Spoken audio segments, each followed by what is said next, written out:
ठीक है, देखिए क्या है, cost concepts use in managerial decision making. ये सब बस थ्योरी के लिए और ऐसे ही नहीं बोल रहे, ये डायरेक्ट सिलेबस में लिखा है आपका, सीधे क्वेश्चन आ जाएगा। समझ में आया? तो जो सिलेबस वाला है वही पढ़ रहे हैं और डायरेक्टली। और एक चीज ध्यान दीजिए आप लोग का, क्योंकि अब लास्ट है, परसेंटेज उठाने का बहुत अच्छा चांस है। तो अटेंडेंस में मार्क्स मत छोड़िए, सारा क्लास करिए ताकि आपका जो कॉन्सेप्ट है अच्छा रहे, ताकि एग्जाम में अच्छा मार्क्स आए।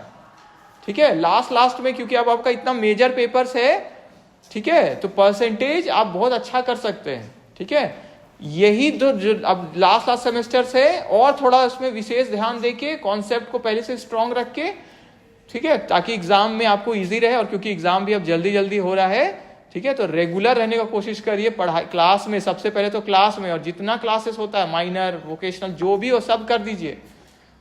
ठीक है, देखिए बस पढ़ने का ये उद्देश्य नहीं होता है कि मेरा मार्क्स अच्छा है, आपका कॉन्सेप्ट जबरदस्त होना चाहिए, जबरदस्त, वो हेल्प करता है आपको। मार्क्स तो आप भूल जाएंगे, याद है किसी को पूछे हम किसी का कोई क्लास का मार्क्स? नहीं याद होगा 8 में आपका साइंस में कितना आया था याद है? लेकिन उस समय कैसा लगता था, मार्क्स का बहुत ही है, तो चीटिंग करने से भी नहीं हटते थे। अभी याद भी नहीं है, 10th का भी नहीं याद होगा कोई सब्जेक्ट का। तो इसी तरह मार्क्स नहीं, आपको कॉन्सेप्ट मेन मैटर करता है। ठीक है, और फिर टीचर कैसे पढ़ाते हैं, क्या क्या तरीका अपनाते हैं, वो कैसे पता चलता है क्लास में। ठीक है, हम कोशिश करते थे जब हम एमकॉम में थे, सीए हो गया था मेरा, ठीक है, लेकिन कोशिश हम करते थे टीचर कैसे पढ़ाते हैं उसको थोड़ा हम देखें, अलग अलग टीचर हैं, क्या है, कैसे है, क्या, तो उससे क्या होता है, अपने समझ में आता है। 90% से ऊपर अटेंडेंस रहता था। ठीक है, तो वो कैसे समझ में आता है क्या तरीका है पढ़ाने का, और कैसे ये अलग टीचर ये कैसे पढ़ाते हैं, इनका क्या टेक्निक है ना। और क्या है, अपने भी सेटिस्फैक्शन तो लगता है कि मेरा जो ड्यूटी था क्लास अटेंड करना, अगर मेरा कोई और रिस्पॉन्सिबिलिटी नहीं है तो हमको टाइम वेस्ट नहीं करके क्या करना चाहिए, क्लास अटेंड करना चाहिए। माइंड में अच्छा आपको तब लगेगा जब आपका जो ड्यूटी है वो आप अच्छे से करते हैं, अपना मेहनत करते हैं। मेहनत करने से जितना बचते हैं ना हम लोग, उतना टेंशन लगता है माइंड में, है ना। हम लोग सोचते हैं आराम करने से फायदा होता है, आराम करने से और दिक्कत होता है, क्योंकि आप अपना अगर ड्यूटी छोड़ के आराम कर रहे हैं ना, जो काम करना चाहिए वो नहीं करके, तो माइंड में लगातार नेगेटिव क्या होता है, इमोशंस आने लगता है। क्यों? क्योंकि आपको जो करना चाहिए वो नहीं कर रहे हैं, जो नहीं करना चाहिए वो कर रहे हैं। ठीक है, तो कोशिश करना चाहिए। इसीलिए थोड़ा जैसे ईश्वर का स्मरण करते हैं, थोड़ा ध्यान करते हैं, थोड़ा योगा प्राणायाम ये सब है, एक्सरसाइज है, ये सब जरूरी है। तब क्या होता है, माइंड बॉडी थोड़ा ज्यादा एक्टिव रहता है ना। तो ध्यान लगातार दीजिए क्लास में, परफॉर्मेंस आपका अच्छा होगा, परसेंटेज अच्छा आएगा, और आपको मेन है आपको अच्छा लगेगा कि आज का हम लोग काम अच्छा से किए। ठीक है, मुश्किल है जिंदगी, क्योंकि लगातार मेहनत करते ही जाना होता है ना। लेकिन मेहनत को ही आदत बना लीजिएगा तो वही फिर अच्छा लगेगा आपको, क्योंकि उससे दिखेगा आपको कि टेंशन कम होने लगता है। ठीक है, जो काम से हम लोग हटते हैं ना, ज्यादातर टेंशन उससे होता है हम लोग को। ठीक है, काम करिए, इसीलिए जो आपका ड्यूटीज है उसको निभाइए, अच्छा काम करिए, है ना। नोट्स भी बनाइए, शॉर्ट नोट्स कम से कम बनाइए, पूरा नहीं तो कम से कम मेन पॉइंट्स बनाइए, जिससे रिवीजन करने में हेल्प होता है ना। ठीक है, देखिए तो कॉस्ट कॉन्सेप्ट क्या क्या है मैनेजरियल डिसीजन मेकिंग में, मैनेजरियल अकाउंटिंग में अलग अलग कॉस्ट कॉन्सेप्ट्स है जिससे हम लोग अलग अलग डिसीजंस ले सकते हैं ना। तो no single cost is suitable for all decision, जरूरी नहीं कि एक ही कॉस्ट से हम लोग सारे डिसीजन ले। तो रेलिवेंट कॉस्ट कॉन्सेप्ट है जो उसको हम सेलेक्ट करेंगे ताकि हम डिसीजन ले सके, कैसा नेचर है प्रॉब्लम का उसको देखते हुए। देखिए पहला फिक्स कॉस्ट, जैसे हम लोग सब जानते हैं फिक्स कॉस्ट क्या है, जो चेंज नहीं होता है। Very good. Which remain constant in total, total में जो सेम रहता है, irrespective of changes in the level of output, output कितना भी हो वो क्या होगा, सेम रहेगा। With in a relevant range, ये यहाँ पे कीवर्ड है। ऐसा नहीं है कि फिक्स कॉस्ट चेंज नहीं होता है, ये रॉन्ग कॉन्सेप्ट है। फिक्स कॉस्ट चेंज होता है, अगर एक लेवल से ज्यादा आप करने लग जाएंगे तो आपको जरूरत पड़ेगा, जैसे हमको ज्यादा ही प्रोडक्शन करना है तो हो सकता है हमको नया जगह और लेना पड़े, रेंट और लगेगा कि नहीं लगेगा, फिर एम्प्लॉइज को और हायर करना पड़े, सैलरी देना पड़ेगा कि नहीं, मशीन और लाना पड़े। ठीक है, तो या तो उसका रेंट, मशीन का रेंट दीजिए, फिर तो वो सब। तो एक रेंज तक, एक पर्टिकुलर लेवल तक फिक्स्ड कॉस्ट सेम होता है, लेकिन जैसे वो लेवल अगर पार करने लग गया आपकी और चाहिए हमको और करना है, तब क्या होगा, लगाना पड़ेगा। एक दुकान है बहुत अच्छा चलता है, आप लोग भी देखे होंगे, मोहल्ला का दुकान बहुत अच्छा चल गया तो वो क्या करते हैं, एक और दुकान कर लेते हैं ना उसी जगह या उसके बगल, तो वहां का भी तो रेंट दे रहे हैं, क्लियर है, वहां भी तो इलेक्ट्रिसिटी बिल दे रहे हैं, टेलीफोन बिल या जो भी बिल्स है वो उसका भी पेमेंट कर रहे हैं। तो क्या है, एक रेंज तक, ठीक है। तो अभी हम लोग बस समझते हैं एक रेंज तक सेम होता है। एग्जाम्पल देखिए, रेंट है, सैलरी है, इंश्योरेंस है, डिप्रिसिएशन, ठीक है। डिसीजन रेलिवेंस इसका क्या है, ये इंपॉर्टेंट है किसमें, ब्रेक इवन एनालिसिस में। ब्रेक इवन एनालिसिस हम लोग बात कर रहे थे ना, no profit no loss situation को क्या बोलते हैं, ब्रेक इवन। जो कल एग्जांपल आपको दिए थे, 300 रुपया खर्च किए तो कितना हम सेल कर दे, 300 तक सेल कर दे तो अभी तक तो मेरा ब्रेक इवन तक ही आएगा, है ना।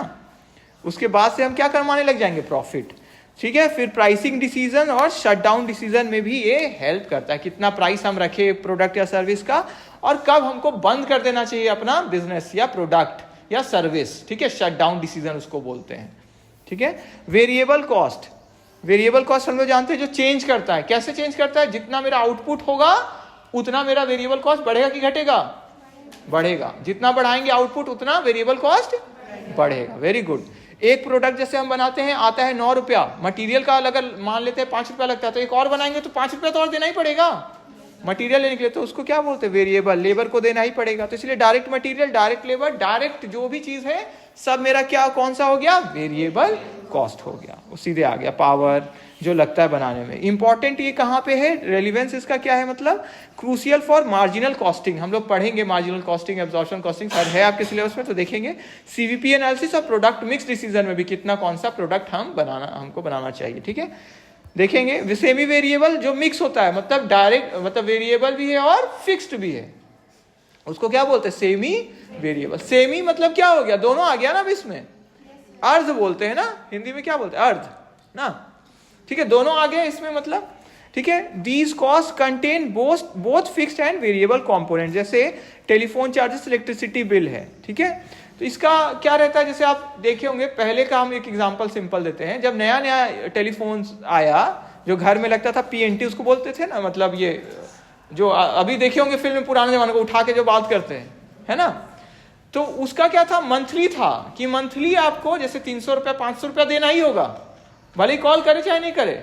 फिर फिर बाद में तो स्कीम भी ऐसे अलग अलग होने लग गया कि 100 कॉल के बाद अगर आप एक कॉल भी करेंगे ना तो उसका पैसा लगेगा, जैसे 2 रुपया 4 रुपया 5 रुपया ऐसे। उस समय तो इनकमिंग का भी पैसा था, नया नया जब आया ना तो आपके अंदर फोन आया ना आपके पास, तो उसका भी पैसा कटेगा।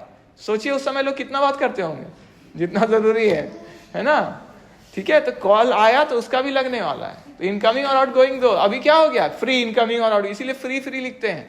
पुराने वाले लोग हैं उनको क्या लगेगा, पैसा लगेगा कहीं तो, है ना, तो फ्री हो गया, ठीक है। तो इलेक्ट्रिसिटी बिल का भी आप लोग ध्यान दिए होंगे कि क्या रहता है, 200 यूनिट 100 यूनिट तक करो तो इतना तो है, उसके ऊपर आप करेंगे तो 3 रुपया 5 रुपया जो भी फिक्स है। पेपर में भी आता है ना ये सब कि सरकार का अब ये पॉलिसी हो गया 200 यूनिट तक इतना, ठीक है, उसके बाद से इतना आपका लगेगा एक एक यूनिट का, 2 रुपया 3 रुपया। शहरी और ग्रामीण इलाकों के लिए अलग अलग है ना।